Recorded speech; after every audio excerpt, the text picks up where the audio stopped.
is estimated that about 2.5 million Americans suffer from chronic fatigue syndrome.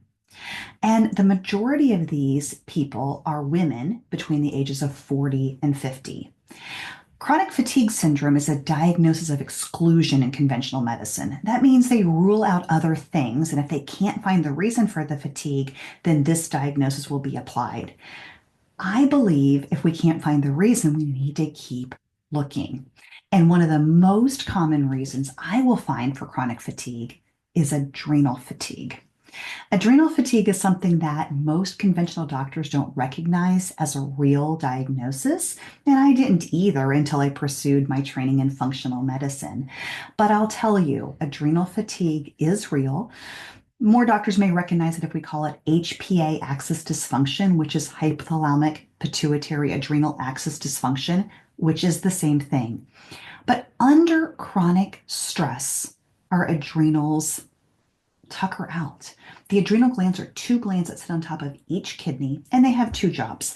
They produce cortisol, which is our stress hormone, and DHEAS, which is our precursor to our sex hormones.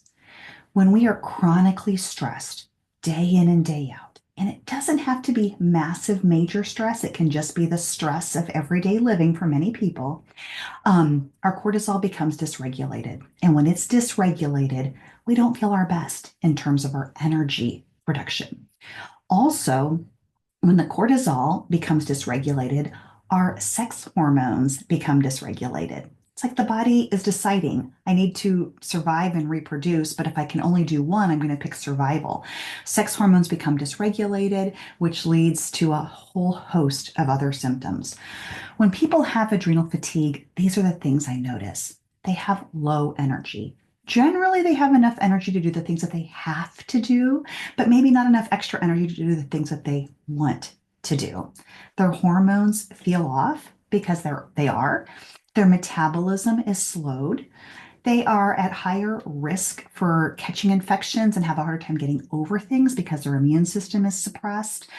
And they can feel depressed and anxious when you're in this constant fight or flight mode. You're noticing every little thing that is going wrong and you hyper focus on that, which can be a really terrible way to live.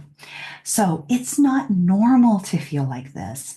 And many times it is the adrenals. I have a free quiz on my website. If you think you may have adrenal fatigue, take the quiz and see how you land. Your body is designed to feel amazing. When it doesn't, there's always a reason. Maybe it's adrenal fatigue.